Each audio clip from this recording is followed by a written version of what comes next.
మన ప్రభువైన యేసుక్రీస్తు పరిశుద్ధ నామములో ఈ పాడ్కాస్ట్ ద్వారా వాక్యం ఉంటున్న ప్రతి వారికి నా హృదయపూర్వకమైనటువంటి వందనాలు. దేవుడు మిమ్మను దీవించునుగాక. ఎఫెసీయులకు రాసినటువంటి పత్రిక 5వ అధ్యాయము 15వ వచనం. దినములు చెడ్డవి గనుక మీరు సమయమును పోనీయక సద్వినియోగము చేసుకొనుచు అజ్ఞానుల వలె కాక జ్ఞానుల వలె నడుచుకున్నట్లు జాగ్రత్తగా చూచుకొనుడి. చదివినటువంటి వాక్య భాగంలో మనం జ్ఞానుల వలె నడుచుకోవాలి అనేటువంటి విషయాన్ని గమనిస్తున్నాం. మరియు ఆ జ్ఞానుల వలె నడుచుకునే విధానం ఏమై ఉన్నది అని చూసినట్లయితే సమయాన్ని సద్వినియోగము చేసుకోవడం. మనం సమయాన్ని సద్వినియోగము చేసుకుంటున్నాము అంటే దాని అర్థం మనం జ్ఞానుల వలె నడుచుకుంటున్నాము అన్న సంగతి వాస్తవం. ఒకవేళ అజ్ఞానుల వలె సమయాన్ని దుర్వినియోగం చేసుకుంటున్నారు అంటే వారు జ్ఞానం లేనివారు అని వాక్యం సెలవిస్తూ ఉన్నది. అందుకే మనము సద్వినియోగం చేసుకోవాలంటే సమయాన్ని దృష్టి ఉంచి కాలయాపన చేయకుండా నడుచుకోవాలి అంటే మనకు జ్ఞానం తప్పనిసరి. ఇది భౌతిక లౌకిక జ్ఞానము కాదు కానీ ఆత్మ సంబంధమైనటువంటి జ్ఞానం, ఆత్మ కలిగించు జ్ఞానం, ఆత్మీయ జ్ఞానం. ఈ జ్ఞానాన్ని మనం పొందుకోవాలంటే నిశ్చయముగా ఆయన వద్దకు చేరవలసినదే. ప్రభు తన వాక్యము ద్వారా ఈ విధంగా తెలియజేస్తున్నారు. యాకోబు పత్రిక 1వ అధ్యాయము 5వ వచనం. మీలో ఎవనికైనాను జ్ఞానము కొదుగా ఉన్న యెడల వాడు దేవుణ్ణి అడగవలెను, అప్పుడు అది అతనికి అనుగ్రహింపబడును. ఇక్కడ మనం చూస్తాం జ్ఞానము తక్కువగా ఉంది అన్న సంగతిని మనమే గుర్తించాలి. ఇప్పుడు మనం జ్ఞానము కలిగి ఉన్నామా లేక జ్ఞానము లేక ఉన్నామా అన్న సంగతి మన వ్యక్తిగత జీవితం, మన స్వీయ పరీక్షను బట్టి, మనలో మనకు కలిగేటువంటి సమాధానం బట్టి మనం ఆయన సన్నిధిని వేడుకోవాలి. ఒకవేళ సమయాన్ని జ్ఞానయుక్తంగా సద్వినియోగం చేసుకుంటూ ఉన్నట్లయితే దేవునికి మహిమ కలుగును గాక. ఆయన వారిని దీవిస్తాడు. ఒకవేళ జ్ఞానయుక్తంగా ప్రవర్తించగా సమయాన్ని దుర్వినియోగం చేసుకుంటున్నట్లయితే ఇప్పుడే మోకరించి ఆయన పాదాలను పట్టుకొని, ప్రభువా నాకు జ్ఞానము తక్కువగా ఉన్నది, నేను సమయాన్ని ఎలా వినియోగించుకోవాలో తెలియక ఉన్నాను అని ఆయనను వేడుకున్నట్లయితే అప్పుడు ఆయన జ్ఞానాన్ని ఇస్తాడు. ఇది ఆత్మీయ జ్ఞానం. మనం లోకంలో చూసినట్లయితే వేకువ జామున సమయాన్ని దేవునికి వెచ్చించాలి, వేకువ జామున మనం లెగవాలి, మెలకువ కలిగి ఉండాలి అనేది సమయాన్ని సద్వినియోగం చేసుకోవడంలో ఉన్నటువంటి ఒక కోణం. వేకువ జామున మేల్కొనక సమయము దాటి ఉద్యోగమో, వ్యాపారమో, చదువులో, స్కూలు, కాలేజు ఇలా చేయవలసినటువంటి కర్తవ్యానికి నిర్ణయించబడినటువంటి సమయాన్ని దాటి మించి పనిని జరిగించినట్లయితే వాక్యము చెప్పకనే చెప్తుంది సమయాన్ని నీవు దుర్వినియోగం చేస్తున్నావు అని. మనకు నిర్ణయించినటువంటి కాలంలో మన పనులను మనం నిర్వర్తించి ముగించడమే సమయాన్ని సద్వినియోగం చేసుకున్నట. కొందరికి వేకువజామున సమయాన్ని సద్వినియోగం చేసుకోవడం ఎంతో కష్టము, ఇంకా మాట్లాడితే మరికొందరికి దుర్లభము అని చెప్పుకోవచ్చు.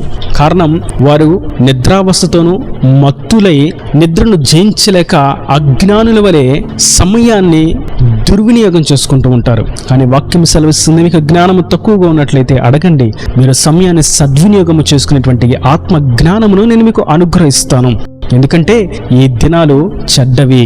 మీ దగ్గర ధనము, ఆరోగ్యము, అందము, బంధువులు, రక్త సంబంధికులు, ఆహారము, ఉద్యోగము, వ్యాపారం సమృద్ధిగా ఉన్నప్పుడు అంత బాగున్నట్లే ఉంటుంది. కానీ దినాలు చెడ్డవి. ఏ క్షణంలో ఏది సంభవిస్తుందో ఎవరికి తెలియదు కనుక ఈ చెడ్డమైనటువంటి దినాలలో మనము తప్పించబడాలి, క్షేమాభివృద్ధిని ఉండాలి, ఆయన కౌగిలిలో భద్రపరచబడాలి అంటే జ్ఞానయుక్తంగా సమయాన్ని సద్వినియోగం చేసుకోవాలి. పంట వేయవలసినటువంటి సమయంలో పంట వేయాలి, కోయవలసినటువంటి సమయంలో కోయాలి, నీరు కట్టవలసినటువంటి సమయంలో నీరు కట్టాలి. ప్రతి దానికి నిర్ణయించబడినటువంటి సమయంలో మనం ఆ పనులను నిర్వర్తించాలి. ఇది సమయాన్ని సద్వినియోగం చేసుకోవడం. మందిరం ఆరాధనకు నిర్ణయించబడినటువంటి సమయాన్ని సద్వినియోగం చేసుకోవాలి. ఆరాధన పలానా సమయానికి ప్రారంభించబడుతుందంటే ఆ సమయం నుండి మనం ఆయన సన్నిధిలో ఆరాధించడానికి కూడుకోవడం సమయాన్ని సద్వినియోగం చేసుకోవడం. బిడ్డలు సరైనటువంటి సమయాల్లో పాఠశాలకు వెళ్ళడం, అది సమయాన్ని సద్వినియోగం చేసుకోవడం. పిల్లలకు కావలసిన వాటిని తల్లి సిద్ధపరచడం, అది సమయాన్ని సద్వినియోగం చేసుకోవడం. బిడ్డలకు కావలసినటువంటి పోషకాలను, సంరక్షణను కలుగు చేసేటువంటి బాధ్యత కలిగి తండ్రి ఉండడం, అది సమయాన్ని సద్వినియోగం చేసుకోవడం. బిడ్డలు ఆకలి దప్పులతో ఉండి వారు కొరత ఆకలితోనూ అక్కర తీర్చబడలేని వారుగా ఉంటే అది అజ్ఞానిగా సమయాన్ని సద్వినియోగము చేసుకునేటువంటి సోమరి తండ్రిగా ఆ తండ్రి మిగిలిపోతాడు. ఒకవేళ బిడ్డలు ఆకలి దప్పులతోనూ క్షేమం లేని వారుగా తల్లి ద్వారా ఏది పొందుకునేని వారుగా ఉంటే ఆ తల్లి సమయాన్ని సద్వినియోగము చేసుకోక అజ్ఞానిగా సమయాన్ని దుర్వినియోగము చేస్తుంది అన్న సంగతి కూడా వాస్తవం. కనుక నేడు ఈ వాక్యం వింటున్నటువంటి నా ప్రియ సహోదరులారా, మనము సమయాన్ని సద్వినియోగము చేసుకోవాలంటే మనకు జ్ఞానము చాలా ముఖ్యం. ఈ జ్ఞానం మనకి లేకపోతే సమయం దుర్వినియోగం అవుతుంది, మరియు ఈ చెడ్డ దినాల్లో పడి తప్పిపోవలసి వస్తుంది. వాక్యం సెలవిస్తుంది, ఈ కాలం అపాయకరమైనటువంటి కాలం. గుమ్మము దాటి బయటకు వెళ్ళినటువంటి వ్యక్తి తిరిగి ఇంటికి వచ్చేంత వరకు నమ్మక లేని పరిస్థితులు. ఉద్యోగం కొరకైనా, వ్యాపారం కొరకైనా, చదువుల కొరకైనా, ఏ ఇతరత్ర పనుల కొరకైనా ప్రయాణంలో వారు గుమ్మము దాటి బయటికి వెళ్ళారంటే వారు వచ్చేంత వరకు నమ్మక లేని అపాయకరమైనటువంటి చెడ్డమైనటువంటి దినాలు. ఇవి అంత్య దినాలు. ఈ అంత్య దినాల్లో దుర్బోధకులు మరొక ప్రక్కన విశ్వాసులను భ్రష్టులుగా చేయడానికి బయలుదేరి ఉన్నారు. వారు అనేకులను ఇప్పటికే భ్రష్టులుగా మార్చివేశారు. వారి తప్పుడు బోధనలతో, వారి తప్పుడు కథనాలతో, వారి తప్పుడు ఉద్దేశాలతో, వారి యొక్క వాక్య వక్రీకరణ చేత అనేకులను విశ్వాసం నుండి సడలింపు చేసి ఆ విశ్వాసులను భ్రష్టులుగా మార్చివేశారు. దేవుని మీద ఉంచవలసినటువంటి ఆ దృష్టిని వారి వైపుకు త్రిపివేసుకున్నారు. దేవునికి ఇవ్వవలసినటువంటి మహిమను వారు దొంగిలించి వేశారు. దేవునికి రావాల్సినటువంటి ఘనతను వీరు లాగివేసుకున్నారు. ఇది విశ్వాసుల యొక్క భ్రష్టత్వమునకు సంబంధించిన ఇది చెడ్డకాలము. కాబట్టి దుర్బోధకులు, అబద్ధ ప్రవక్తులు ఇప్పటికే వారి యొక్క అజ్ఞాన దశలోకి అనేకులను తీసుకొని పోతూ ఉన్నారు. ఈ కాలం మనం జ్ఞానయుక్తంగా ప్రవర్తించాలి, సమయాన్ని సద్వినియోగం చేసుకోవాలి. చెడ్డ దినాల నుండి, అపాయకరమైనటువంటి కాలం నుండి మనం తప్పించబడాలంటే ఆత్మీయ జ్ఞానం ఎంతో ముఖ్యం. అది కేవలం ఆయన యుద్ధ మాత్రమే దక్కుతుంది. ఒకవేళ మనిషి ఈ లోకంలో నేను ఎంతో జ్ఞానం కలిగి ఉన్నాను, ఇది కనుగొన్నాను, అది కనుగొన్నాను, ఇది సృష్టించాను, అది సృష్టించాను, నేను ఎక్కడైనా జీవించగలను అనేటువంటి డాంబికమైనటువంటి క్రియలతో ముందడుగు వేసినట్లయితే వాక్యం సెలవిస్తుంది, దేవుని ఆత్మ జ్ఞానం లేనివాడు వెర్రివాడు అని. వారు సమయాన్ని సద్వినియోగము చేసుకునేటువంటి అజ్ఞానులు అని. కనుక నేటి దినాన మనం సమయాన్ని సద్వినియోగము చేసుకునవలసిన వారమై ఉన్నాం. వాక్యం సెలవిస్తుంది, నేడే రక్షణ దినం. ఆయన రక్తంలో కడబడి ఆయన స్వరూపులకు మార్చబడడానికి, ఆయన కొరకు జీవించడానికి తీర్మానము చేసుకొని సంసిద్ధులుగా ముందడుగు వేయడానికి ఇదే సమయం. ఈ సమయాన్ని సద్వినియోగము చేసుకోవాలి. రక్షణ పొందడానికి ముందడుగు వేయాలి, మారు మనసు పొందుకోవడానికి ముందడుగు వేయాలి, పరిశుద్ధాత్మను పొందుకోవడానికి సాక్షి జీవించడానికి ముందడుగు వేయాలి, ప్రతిష్ఠత కలిగి పవిత్రత కొరకు ఈ ఆత్మీయ యాత్రలో సాగిపోవడానికి ముందడుగు వేయాలి. కారణం ఇది సరైన సమయం. ఈ సమయాన్ని మనం సద్వినియోగము చేసుకునవలసిన వారమై ఉన్నాము.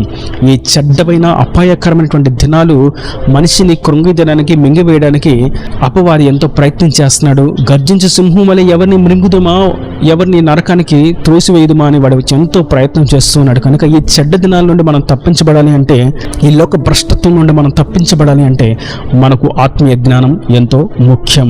జ్ఞానం లేనివాడే సోమరివాడిగా ఉంటాడు, జ్ఞానం లేనివాడే అసమర్థుడిగా ఉంటాడు, జ్ఞానం లేనివాడే ఏమీ చేయలేని వాడిగా ఉంటాడు, జ్ఞానం లేనివాడే ఎదురు సమాధానాలు చెప్తాడు, జ్ఞానం లేనివాడే గర్వంతో ఉంటాడు, జ్ఞానం లేనివాడే బుద్ధిహీనుడిగా ఉంటాడు, జ్ఞానం లేనివాడే మూర్ఖుడిగా ఉంటాడు, జ్ఞానం లేనివాడే కోపిష్టిగా ఉంటాడు, జ్ఞానం లేనివాడే దేవుడు లేడు అంటాడు. అయితే వాక్యం సెలవిస్తుంది, మనము జ్ఞానము పొందుకోవలసిన వారమై ఉన్నాము. ఈ ఆత్మీయ జ్ఞానం సమయాన్ని సద్వినియోగము చేసుకోవడానికి, ఏ సమయంలో ఏది చేయాలో అది చేయడానికి, ఆత్మను రక్షించుకోవడానికి, ఆయన రక్తంలో కడగబడ్డానికి, ఆయన సన్నిధికి చేరడానికి, చేయవలసినటువంటి పనులు సక్రమంగా చేయడానికి, ఈ చెడ్డ కాలం నుండి, దుర్బోధకుల నుండి తప్పించబడడానికి మనకెంతో దోహదపడుతుంది. కనుక అట్టి ఆత్మీయ జ్ఞానాన్ని పొందుకొని దేవుని రాజ్యానికి వారసులుగా మార్చబడదాం గాక, అనేకులను సైతం జ్ఞానులుగా మార్చుటకు ప్రార్థించుదుము గాక, అనేకులకు వాక్యాన్ని పంచుదుము గాక. ఈ దేవుని మాటల ప్రతి వాని హృదయంలో నీరుకట్టి ఫలింపు చేయను గాక. ఆమేన్. God bless you. తలల వంచి కన్నులు మూసినట్లయితే మీ కొరకు చిన్న ప్రార్థన.